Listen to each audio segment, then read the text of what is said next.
Sade rahat ye bir de.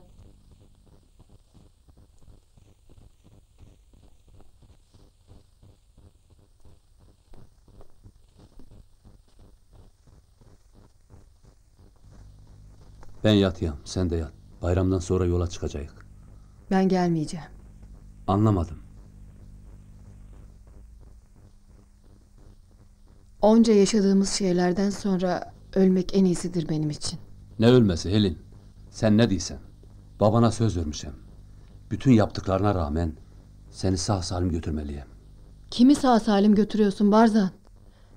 Benden geriye ne kaldı sanıyorsun? Yaşananlar sırlarımızdır. Bizden başka kimse bilmeyecek. Gene de ölmektir en iyisi benim için. Böyle bir acıya dayanamayız. Sensiz gidersem kimsenin yüzüne bakamam ben. Ne diyorsun Allah aşkına? İnsan içine çıkacak hal kaldı mı bende sanıyorsun? Anılarımız, çocukluğumuz. Bu günlerde bir bir geçiyor gözümün önünde. Benim de.